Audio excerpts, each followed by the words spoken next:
अच्छा बाबूजी, मैं बिरहा गायिका पूजा निगम, जिला मऊ दोहरी घाट, सूरजपुर की धरती से अपनी पूरी पार्टी की ओर से आप सभी बिरहा के सम्मानित श्रोताओं गण मैं सभी को प्रणाम करती हूँ, शरणों में कोटि कोटि नमन करती हूँ। और ये हमारे बिरहा की रिकॉर्डिंग हो रही है हरिओम स्टूडियो लक्ष्मीरामपुर में। बड़े भैया राम जन्म यादव जी के देख रेख में हो रही है रिकॉर्डिंग। तो आप सबसे यह मेरा निवेदन है कि आप लोग जया ज्योति इंटरटेनमेंट चैनल को सब्सक्राइब करें और अपना प्यार हमारे बिरहा को दें और अपना आशीर्वाद हमारे बिरहा के कमेंट में लिखें। ताऊ मास्टर बहुत ही शानदार बिरहा भाई आप लोगन के बीच में ही प्रस्तुत करे जात बानी। वतन का शान जसवंत पहलवान, पहलवानी बिरहा है, आप लोगन गौर से सुने हन। आओ मास्टर।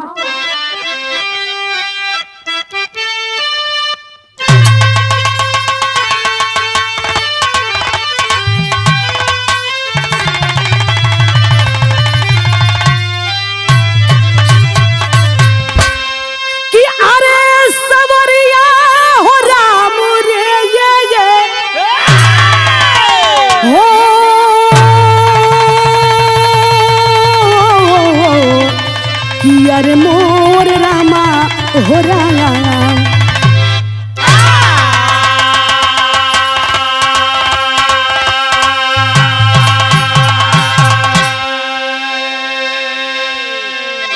मास्टर भूमिका का लाइन है बाबा बाप बहादुर है। तो आतंक जुल्मों, तो आतंक जुल्मों सितम छा गया था, अल्लाहू पयोधी मही पे लहरने लगा। अरे जर्रे जर्रे में जिनकी जले रोशनी, अजन के सत्ता में कर कर सिहरने लगा। जाट जसवंत ज्वाला बने उसी समय, लॉर्ड डेविड वतन तब जलाने लगा। आधे चुनौती कराया है दंगल प्रबल, कभी महेंद्र पताका फहरने लगा।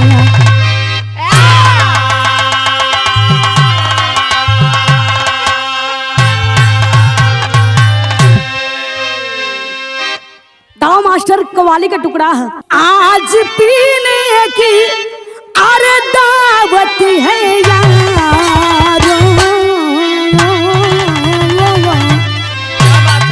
तो आज पीने की अरे दावत है यारो, शादी पर बैठ कर हम पिएंगे।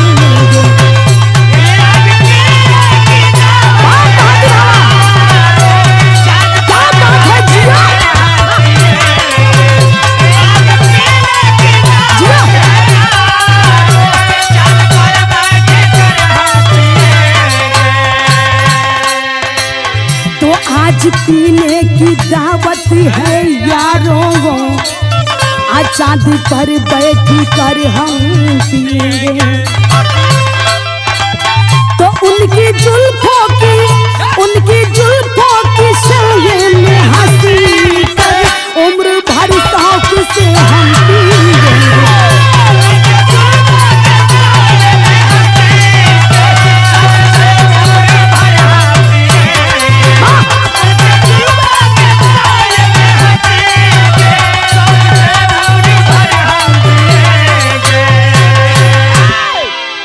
लेकिन ये देखें कवि जी भाव में वीरन के प्रति जोश भरले हुवन। कैसे भैया? तो जानी दे संगानी, अरे जानी दे संगानी जो की कहा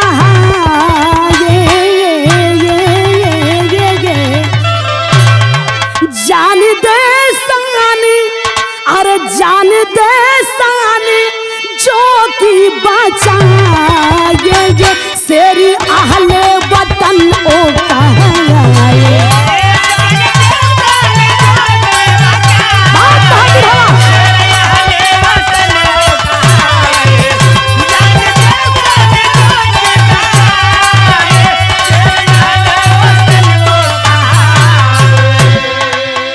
जान दे सानी जो की बचाएंगे आसेरी अहले वतन वो कहाए। अब मौत को जो गले हंस लगाए हिंदी काबिल रतन वो कहाए। हिंदी काबिल रतन वो कहाए।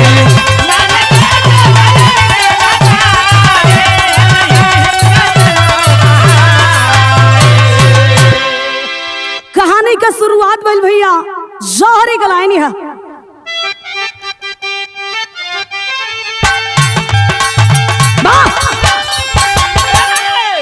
सन 1939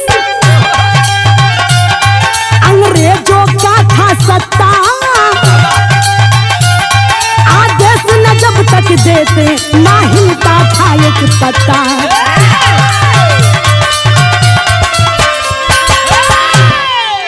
अरे जसवंत नाम था नामी कुश्ती में था वह यागर। ग्राम किशनपुर वाला हरियाणा का वो नाहर। आप पिता दूल्हे थे भाई नाम भरत बलशाली।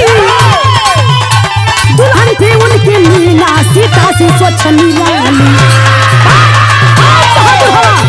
क्या बात है जिया।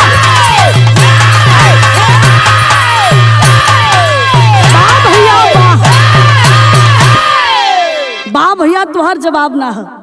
लेकिन देखे कहानी पे आप लोग गौर करे हन ये कहानी कहाँ से बा। तो बाबूजी ये बात उस समय की है सन 1939 की जिस समय हमारा देश गुलाम था। हमारे देश में अंग्रेजों का शासन था। अंग्रेजी हुकूमत थी। तो हरियाणा में एक बड़ा ही मशहूर गांव था जिस गांव का नाम था किशनपुर। वही गांव किशनपुर के रहे वाला जगदेव जाट पहलवान पत्नी का नाम उर्मिला बतावल गईल। दो बेटवा हवन बड़ा बेटा भरत और छोटा बेटा जसवंत। भरत का शादी हो गई बा। दुल्ही का नाम मीना है। बहुत सज्जन और सुशील दुल्हन बा। लेकिन वो बाबूजी देखे अंग्रेज जोन बा दंगल का ऐलान कैलन और जगदेव पहलवान वो दंगल के वो ऐलान के वो चुनौती के स्वीकार कैला। हसन बाकुड़ी से जगदेव कुश्ती लड़े लगला। लेकिन हो बाबूजी देखे अंग्रेजन का पुरानी आदत आप सबके पता होई मनई हारे तो हो रहे आज जीते तो वैसे ही जगदेव बड़ा ही जोश में अंग्रेज हसन बाकुड़ी से कुश्ती लड़त हुवन और अंतदा में ओ हसन के पटक दिहला। अंग्रेजवा देखला लॉर्ड डेविड कहला कि है देखा हिंदुस्तानी का ये हमरे सामने हमरे ही पहलवान के पटक देला। तो तुरंत वह लॉर्ड डेविड जो है जगदेव पहलवान पे गोली चलवा दिया। जगदेव वही अखाड़ा में अपन प्राण के त्याग देला और जगदेव का दुल्ही बेटवा और पतो मीना रो रो के बुरा हाल भइल बा। परिवार बड़ा दुखी है बड़ा हताश बा। गांव जवार के लोग ये कहत हम कि वाह अंग्रेजन का चाल बढ़िया ना है। अंग्रेजन का चाल बढ़िया ना है। लेकिन धीरे धीरे जब 4-5 महीना बीतल तो बाबूजी अंग्रेजवा फिर से दंगल का ऐलान कैला। तब बड़ा बेटा जगदेव का जोन भरत रहला हो माई से अपना कहत हम कि माई ए बड़ी अंग्रेज ऐलान कैले हो और हम जाके अंग्रेजन के बता दे दिखा दे कि हम जगदेव पहलवान का बेटवा है। माई कहली कि बेटा ओनी का आदत बढ़िया ना है, तू मत जा। लेकिन भरत कहला कि माई हम जाई। माई कहली कि जइहा तो एगो बात सुन, का गीत लगल।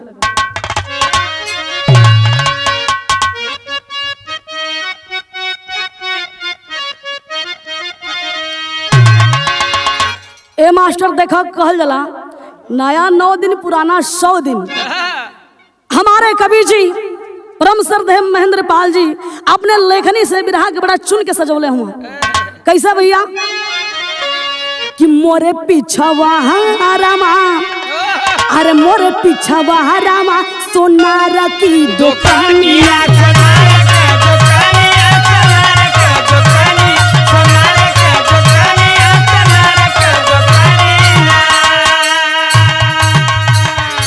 मोरे पिछवा रामा सोनार की दुकानिया। नथुनी गढ़ावेला पितारी जान के, नथुनी गढ़ावेला पितारी जान के। बड़ा नीक लागे गीत आवराती जान के। क्या बात है?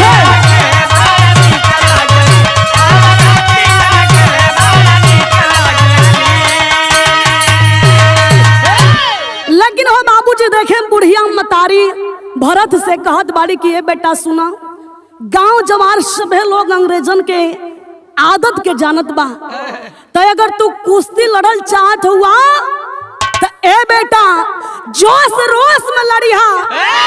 अंग्रेजन के बता दिया कि पहलवान का बेटा पहलवान है। कैसे कि बुढ़िया मतारी कोइली दंगल के पयानामा। क्या बात है?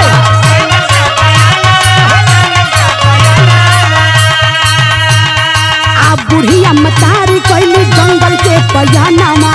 झूठ पहलवान सब दुआरिया पे ना, अरे झूठ पहलवान सब दुआरिया पे ना। नीना तिलक लगावेली लीलारिया पे ना।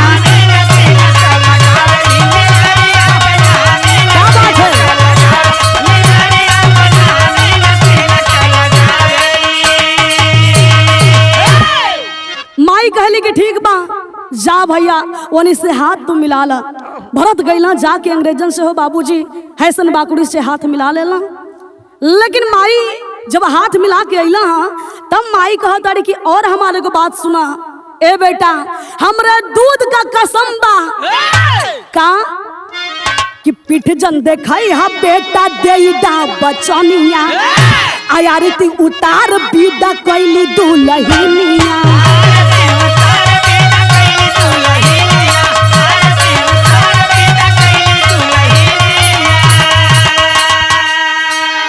कसम धराउली दूध मतरिया के ना, अरे कसम धराउली दूध मतरिया के ना।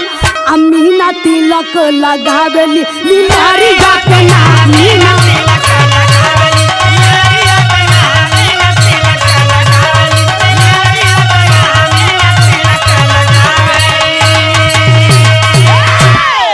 देखो हो बाबूजी घरे आके चूंकि माई समझावत बारी कि बेटा पीठ जन देखैहा। दुल्ही कहली कि सैया जी जाट हुआ ना तो सुना बाबूजी के याद कर लिया कि अंग्रेजवा कैसे धोखा कैला। कहला चिंता मत कर दुल्ही, बुढ़िया माई के समझावत वहाँ चिंता मत कर, काल है जाएगे है। काल जब सुबह बैल हो बाबूजी, काल के दिन जौन बा तैयारी माई और दुल्ही करत बाड़ी। दुल्ही माथे तिलक लगोले बा, माई दूध के कसम देले बाड़ी। भरत गईलन जाके और कुश्ती में खड़ा हो गईलन। हैसन बाकुड़ी देखले बा सीना फुला के आइल बा कि हाय देखा एकरे बाप के यही अखाड़ा में हम गोली से जौन बा उनका छाती छलनी करवा देली और हाई उन्हीं का बेटा आइल बा हमसे लड़े। लेकिन भरत कहत हो कि सुना क्या समझ रहे हो, साले डब्बा का दूध पीने वाला बाप को तो मार दिया, लेकिन हिम्मत है, जोश है, जज्बा है तो आकर के उस बाप के बेटा से लड़ो। आखिर हो बाबूजी कुश्ती जोरदार होत बा। कैसे भैया गीत लगल,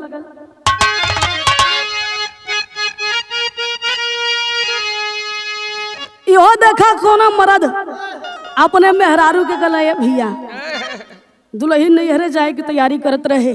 का कहत बा कैसे कि तोरा नैहरे में दूध गोई यार रे वो तोरा संगे ना जाई रे।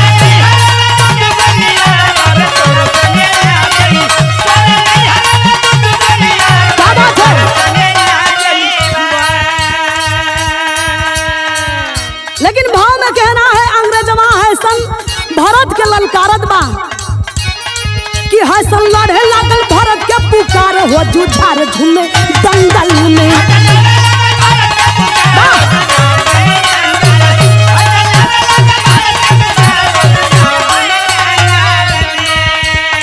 आसान दस्तवा के सर पे सवार हो जुझार झूमे दंगल में।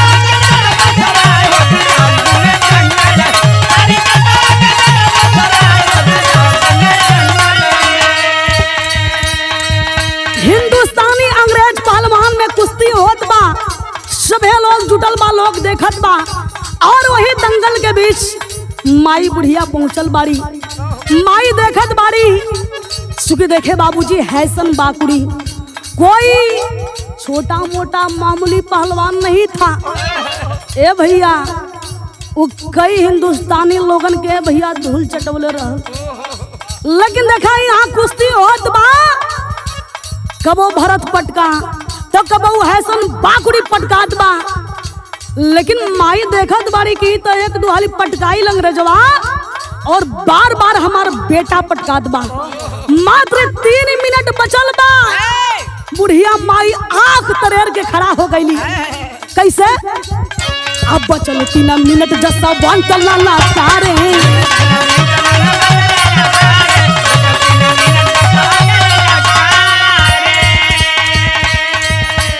अखिया तरेर माई बुढ़िया धिकारे।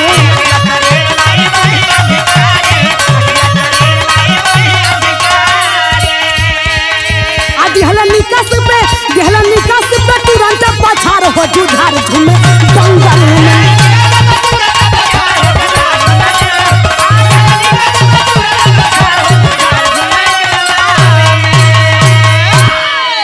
3 मिनट का समय बचल रहल। माई बुढ़िया एकदम गुस्सा में लाल है कि बारे हमार बेटा तो क्या खियौली पियौली कसम धरौली, लेकिन लागत ना पाया बेटा कि तू हमारे दूध का लाज रखबा, तू अपने बाबूजी का लाज रखबा, लागत नहीं बा बेटा। भरत के शर्म महसूस भइल, माई के सामने लज्जित हो तमन, लेकिन तुरंत याद बबूला भइलन और वही मात्र 3 मिनट के भीतर हो भैया वो हैसन बाकुड़ी अंग्रेजवा के उठा लेहलन और उठा के ढाई से पटक देहलन। अंग्रेज नीचे जमीन पर गिरल। ओ माय गॉड कैले मन अंग्रेजी बुका था कि धूल लग गई। और देखे इधर हरियाणा के लोग जितना भी, ग्राम किशनपुर के लोग जितना भी पहुंचल नहीं जा दंगल देखे, लोग तड़तड़ा के ताली बजावत बा, बड़ा लोग खुशी मनावत बा कि वाह क्या बात है। भरत ने हैसन बाकुड़ी को पटक दिया और जैसे ही माई बुढ़िया का कलेजा हो बाबूजी प्रफुल्लित भइल बा। जैसे ही माई खुश भइली कि वैसे ही अंग्रेजवा अपन पुरानी दाव लगौला और का कैलन, वो लॉर्ड डेविड इशारा कर दिया और भरत के ऊपर जो है गोली चलवा दिया। देखा हो बाबूजी, इतना गोली चलवा दिया, इतना गोली हो भैया कि वही अखाड़ा में भरत दम के तोड़ दिला। माई बुढ़िया बड़ा निराश भइली, हताश भइली। माई का छाती फटत बा कि ये तो बतिया हम याद ना कैली, बेटवा के हम भेज देली, लेकिन अगर अपना बेटवा के हम ना भेजती कुश्ती लड़े बदे तो आज हमरा बेटवा के जगह कोई और के बेटवा मरा। खैर हमार बेटा पहलवान का बेटा पहलवान रह। खैर हो बाबूजी, देखे लाश आयल बा दुआरे पर। दुल्ही मीना देखली अपने सैया का लाश, पछाड़ मार के वही लाश पे गिर गईली। छाती पीट पीट के रोवत बाड़ी और यह कहत बाड़ी कि हमार जीवन कन्हैया बीच मजेदार में फंस गई। खैर देखें, देश के जितना भी नेता लोग रहे सभी लोग दरवाजा पे आवत बा। ओ दुल्ही और बुढ़िया मतारी के लोग धीरज बधावत बा। तब मीना कहत बाड़ी, जितना भी लोग दुआरे पर नेता आवे सबका से रो रो के मीना कहे का भैया गीत लगल।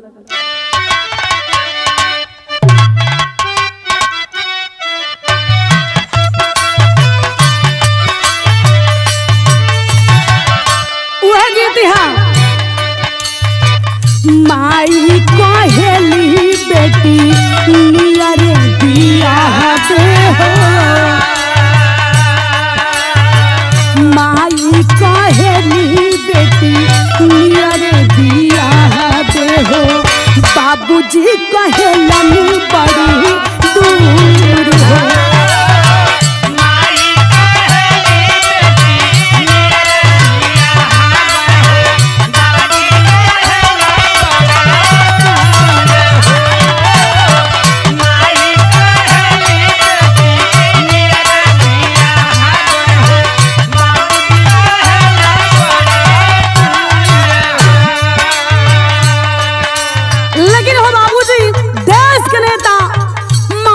गांधी जी भी दरवाजे पर आए। वह दुल्हन मीना रो रही है और कह रही है क्या, रोवेली मीना मोरी धारा में नैया हो, रोवेली मीना मोरी धारा में नैया हो, जिंदगी से दूर बाकी नारी हो।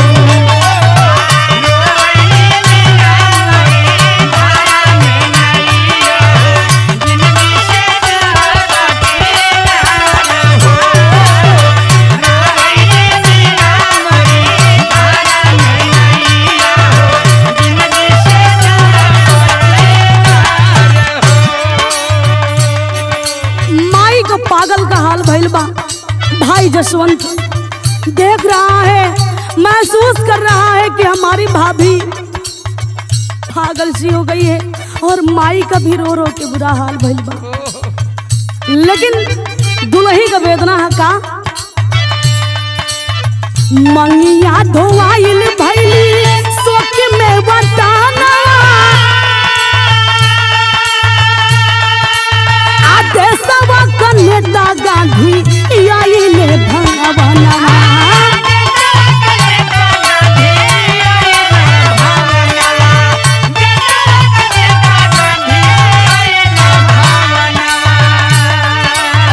कहे जसवंत धई मीना का पैया हो, कहे जसवंत धई मीना का पैया हो, हम हाई तुहरो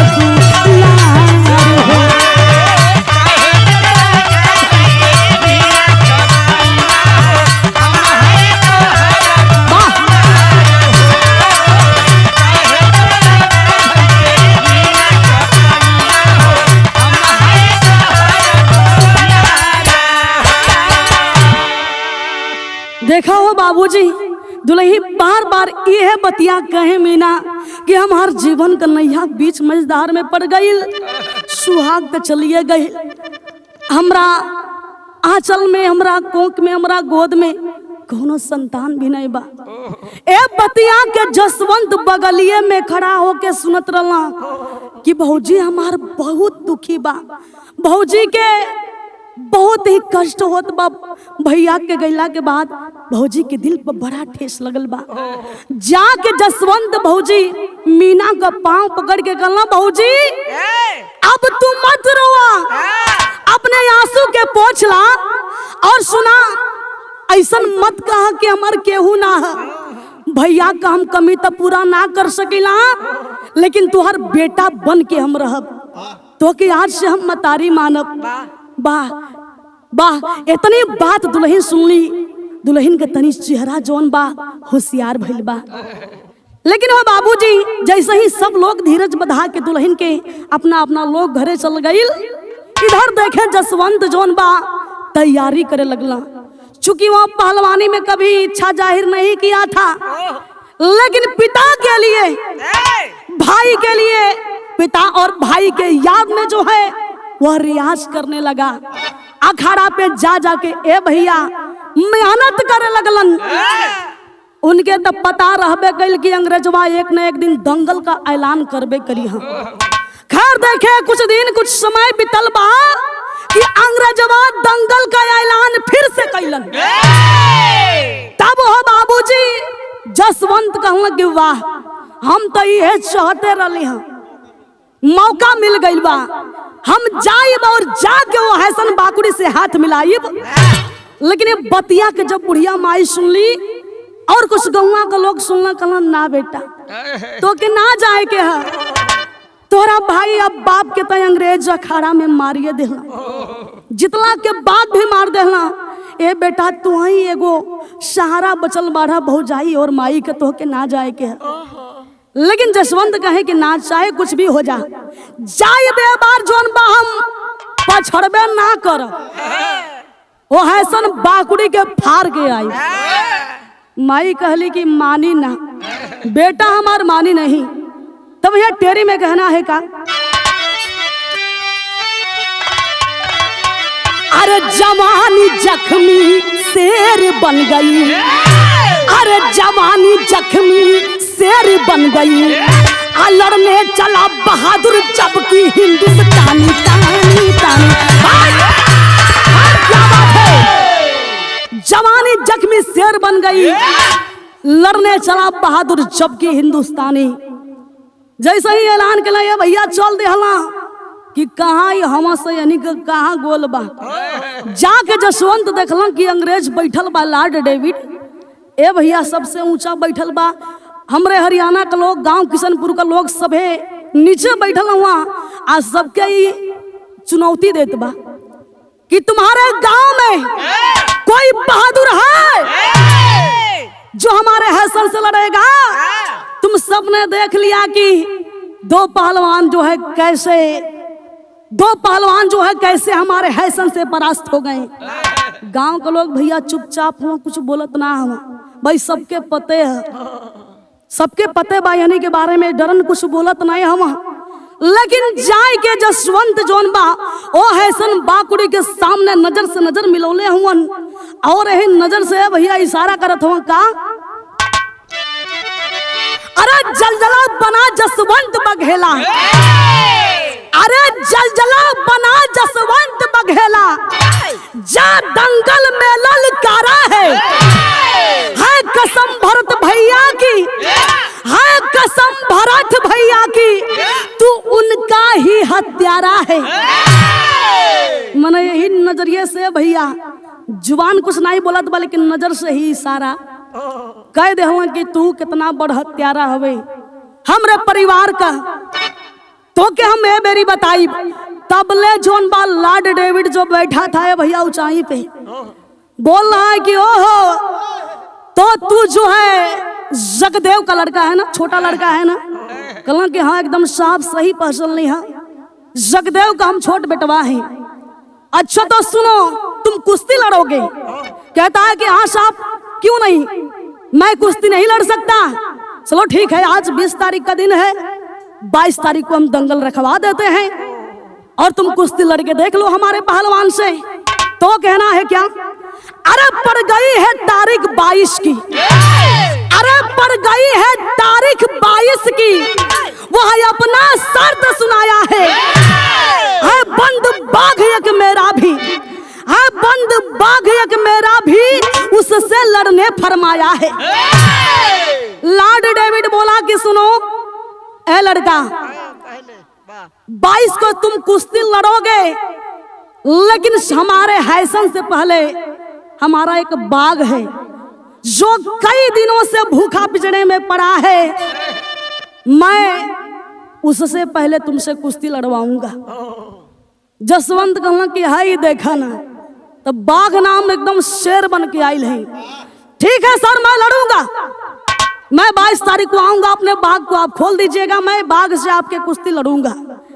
इतना कह करके बाबूजी चला जाता है अपने घर। और जैसे 20 तारीख बीतल बा, 21 तारीख आयल बा, फिर जौन बा माई बड़ी उदास भइली और भौजाई भी बड़ी उदास भइली। जाके जोन बा जसवंत के समझावत बड़ी कि बेटा वो पहलवान से अंग्रेज से कुश्ती लड़ल तो ठीक रहल, लेकिन अब हाई बाघ के बीच में लिया देना सा। ए भैया हमने का तू ही कहीं निशानी बड़ा भैया, तू मना कर, तू मत जा। जसवंत कहला कि माई ऐसे कैसे? ए माई सुना हमरे हौसला के बढ़ावा, तू हमें डरवावा मत। बाघ होके चाहे शेर आ जाए, हम कम ना है, लड़ब तो लड़ब। हमारे जगदेव बाबूजी का कसम बा, बड़का भैया का कसम बा, हमके रोकी हर लोगन मत। कहली जन नहीं मानी लइका, तब भइल का भैया गीत लगल।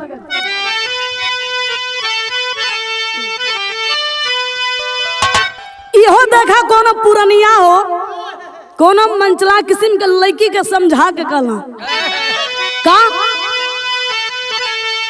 अरे या बही उमरिया के काहे बाल मुकुंद भैया, राजेश भैया, हीरा भैया और दुर्ग विजय भैया उस समझावत हो कि ये बच्चिया सुन, लिपस्टिक कम लगाओ। का अरे या बही उमरिया के, अरे हाय अबही उमरिया के, ये हाय छोटा गोरिया, कि हाय छोटा गोरिया तो काहे रंगले बाबू लाल लाल ओठ गोरिया।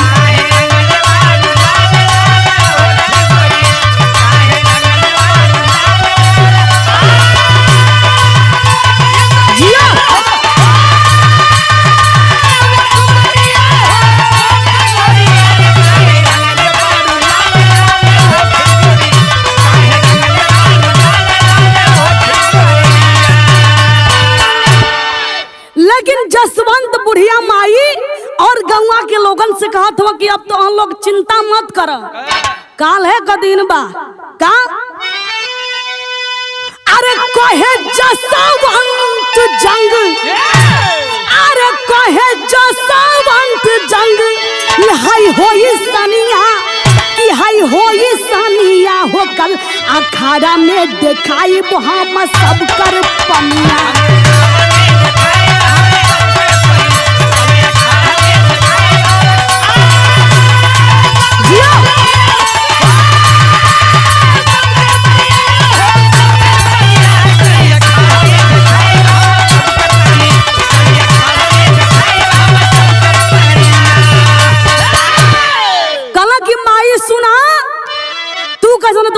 हम जाइब ता खाली पटकिए के आई ना माई, बाबूजी पटकला और भैया भी पटकला, लेकिन हमरे बाबूजी अब भैया के साथ है बहुत बुरा अंजाम भई थे। माई सुना ए दा बारी हनी के हम मौका ना दे। कैसे? अब बघावा बची न रही है संसाला, अरे कुश्ती में लंदन के होई है दीवाना।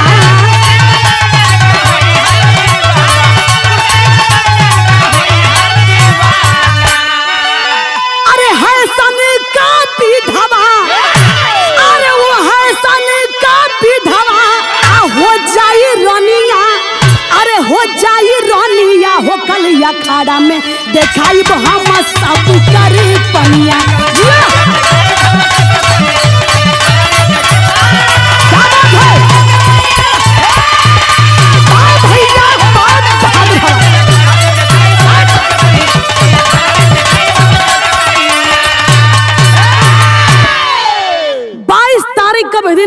भैया अखाड़ा की ओर जसवंत चल देहला। जैसे ही हो बाबूजी 22 तारीख के वो दंगल में गईला, अंग्रेजवा बाघ के छोड़ दिहलस। तो हो बाबूजी बाघ चलल बाद दहाड़ मार के।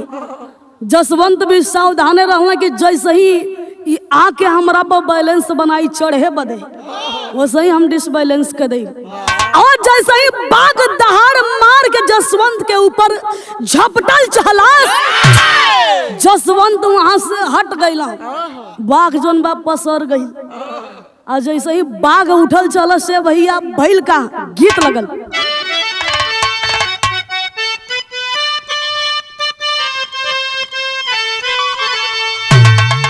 ए भैया बड़े जबरदस्त गीत है, स्वर्गीय रामदेव गुरु जी का ये गीत है, उनके जमाने का गीत है। कैसे कि पिया परदेसिया ना भावे अंगनमा, अरे पिया परदेसिया ना भावे अंगनमा, आहई बिरही बनल बा से जरिया हो मोरी, उड़ी उड़ी चले चरिया आहो मोरी।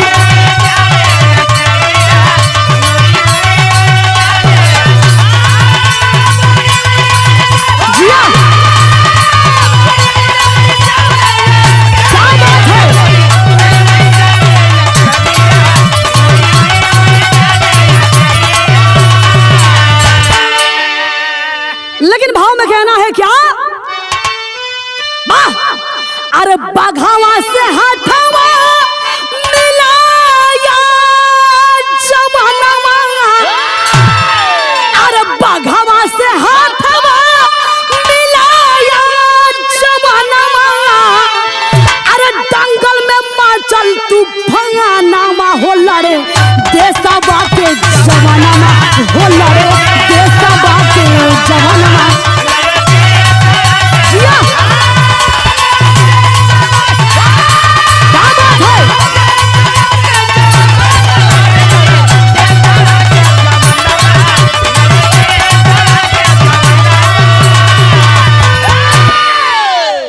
बाघ हो बाबूजी पसरल है, ता तुरंत जसवंत जोन बात चलहा के लगौला, ओ बाघ के पास गईला। आया आप लोगन के पता होई कि बाघन का करिया पातर होला। गुरुजी जाके ओकर करिया पकड़ लेहला, अब पिठिया पर चढ़ गईला और कैला का, आ ताला खुलल बाघ आई ची घंगारी, अरे पंजा पकड़ जसवंत दिए थारी।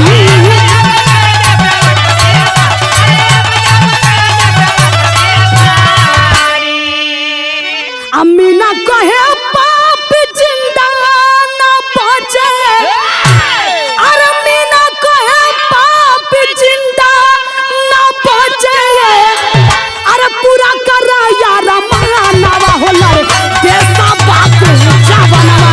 अरे बहादुर हो जिया,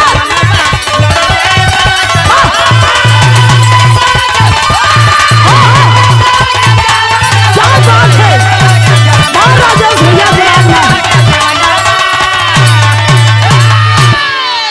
ओ बघवा के ऊपर चढ़ के राजेश भैया दोनों अगवा के पंजवा मौरवा पर चढ़ा देहला, 8 गुनवा से दबाई देहला, आ वही गलफर में हाथ डाल के ए जोर से भैया खींच के फाड़ दिहला।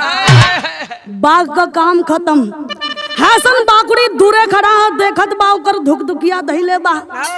अरे बाप रे बाप, ए हिंदुस्तानी आखिर क्या खा पी करके आया है। ए भैया तब बड़ी जबर कुश्ती लड़त बा।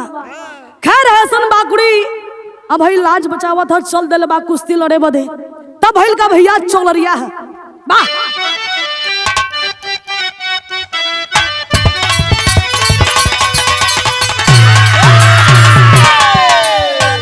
अरे लड़ी गए या खारे अंदर, लड़ी गए या खारे अंदर, बाला करिया हो समरिया, 16 भैली नजर जाना।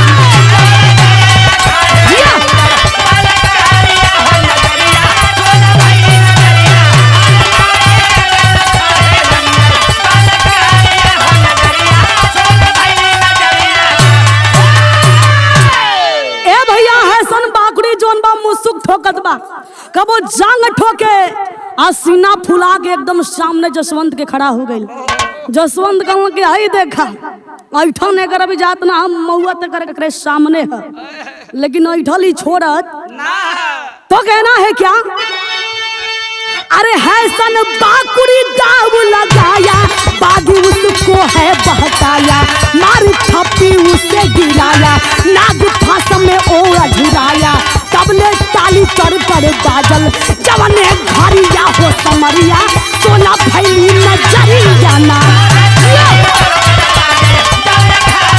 क्या बात है?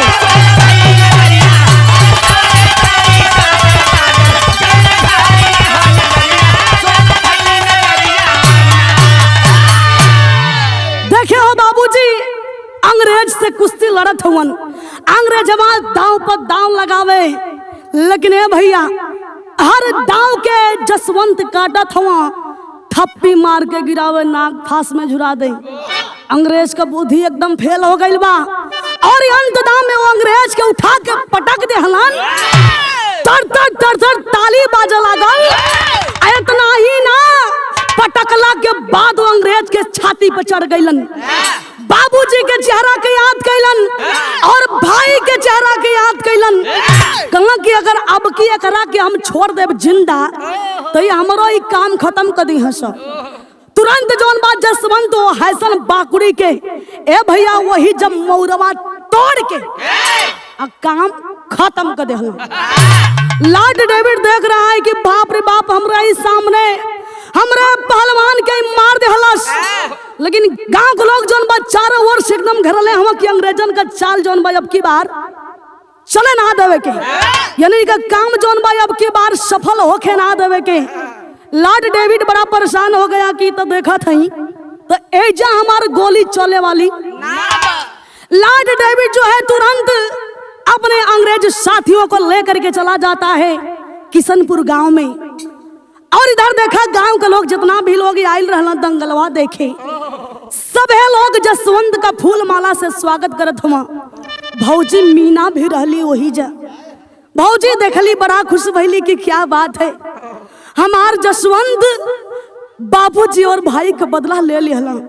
लेकिन वह दुल्हन देख रही है कि ऐजा हम खड़ा रह तो हमके ज्यादा समय लगी, भाग के घरे जात बारी कि जाई घरे आरती का थाली सजाई, अपने जसवंत का स्वागत करे बदे हम तैयारी करी। तो जैसे ही मीना अपना किशनपुर गांव में अपना घरे गईली हो बाबूजी कि वह लॉर्ड डेविड पहुंचा था, पहले से वहां पे मौजूद था और पूरे गांव को जो है जला डाला, पूरे गांव में जो है आग लगा दिया था, गांव जल रहा था।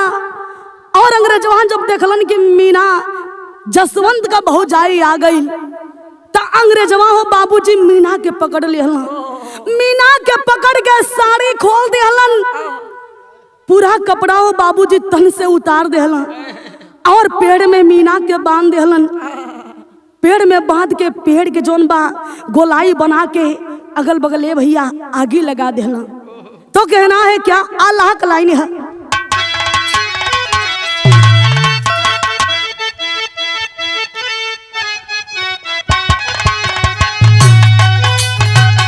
जानवा बच्चा के जबकि पहुँचे गौआ में भैया,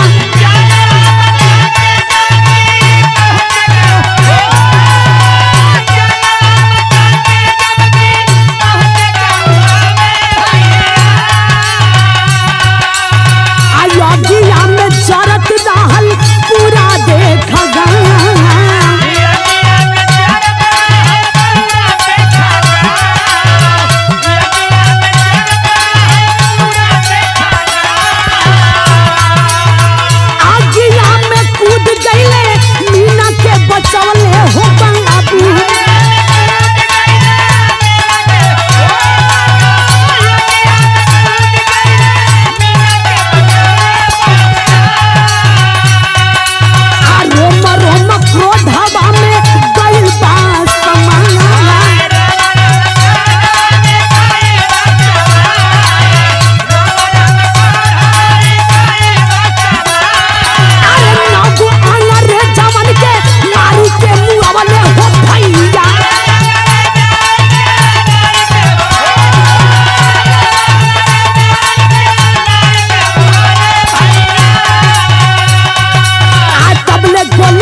तरफ आग लगौले हम। मीना जो है उस आग में झुलस रही है, तड़प रही है। यानी गांव में जितना भी औरत रहली, दुल्ही रहली, जे भैया अखाड़ा देखे ना गइल रहे, सबके तो अंग्रेज जला दिले हम, सबका घर जला दिले हम, सभे जल के जौन बा मर गइल है। और इधर मीना तड़प रही है। तब लोग देखे उधर से जब जसवंत के गांव के लोग स्वागत कैले हला, तो गांव के लोग जौन बा जसवंत के कान्हे पर बैठा के भैया नारा लगावत जब लेके जाए लगला, तो गांव के लोग देखला कि गांव तो जरत बा, गांव जरत बा। तुरंत सबे लोग अपना अपना घरे भाग के गइल बा। और 10-20 लोग जौन बा जसवंत के संगे हवा कि जसवंत तोहार संग हमनी के छोड़ल ना जाई भाई, आज तोरे संगे भले हमनी के जान दे देवे के पड़े, लेकिन तोहार साथ हमनी का ना छोड़े के। जसवंत जैसे ही अपना दुआरे जात हवा कि देखत हवा, वही दुआरे वाला जौन बगलिया में पेड़वा रहल, आग लगावल बा पेड़ के जौन बा चारों ओर गोलाई मार के। और वही पेड़वा में भौजी की अंग्रेजवा हो बाबूजी नग्न बदन कही के बदले हवा। तुरंत जसवंत जौन बा चादरा लेके वही आगे में कूद गईला और भौजी के वो रस्सी से छोड़ौला। गांव के लोग कहला कि जसवंत मीना के तू हमनी के ओर फेंक दा, हमनी का मीना के बचा लेवे के।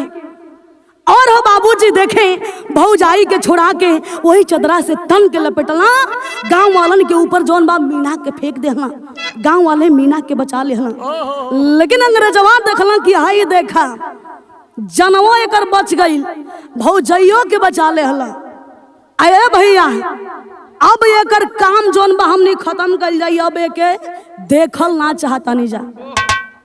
अंग्रेजवा तुरंत हो बाबूजी गोली चलावे लगला। आज जब गोली चलावे लगला तो जसवंत कैसहू अपन बचाव करके आग से बाहर आइला और वही अंग्रेजन का हथियार के छोड़ लेहला। कैला का भैया, खड़ी लाइन है।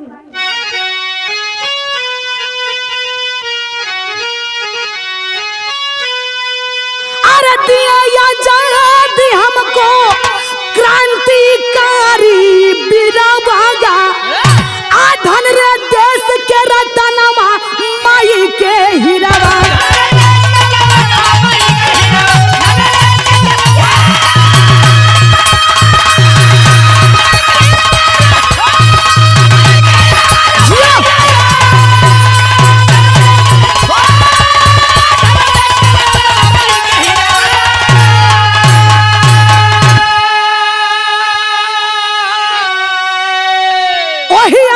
के तलवार और बंदूक से भैया 9 अंग्रेजन के मार के मुआ देहला।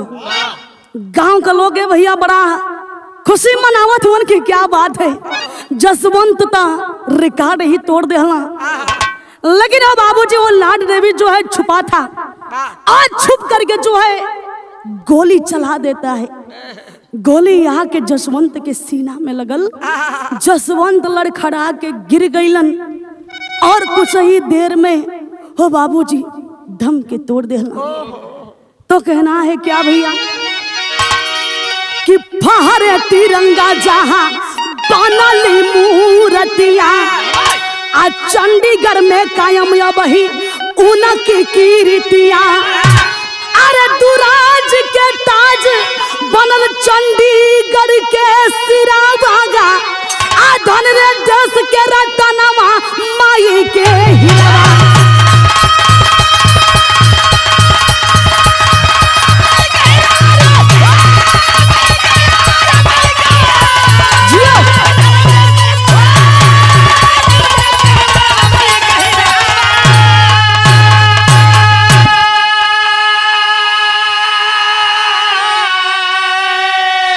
कहा जाता है बाबूजी महान इंसान महान कार्य करके चला जाता है और उसकी कीर्ति अमर हो जाती है। तो वैसे ही चंडीगढ़ में आज भी आज के डेट में जौन बा पिता जगदेव जाट और बड़े भैया भरत जाट और जसवंत पहलवान का वहाँ पे जो है मूर्तियाँ, तीनों लोगों की मूर्तियाँ जो है लगी हैं।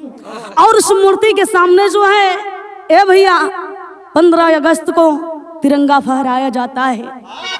तो ऐसे ऐसे हमारे देश के जवान थे ऐसे ऐसे पहलवान थे भैया कि अपने भुजा बल से, अपने जोश से और जुनून से जो है अंग्रेजों को अपने भारत देश से खदेड़े हैं।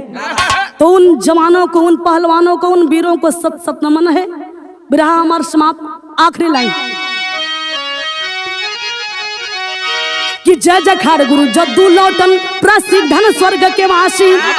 अरे स्वर्ग बसे हबीबुल्लाह श्री नारायण जी सन्यासी हो।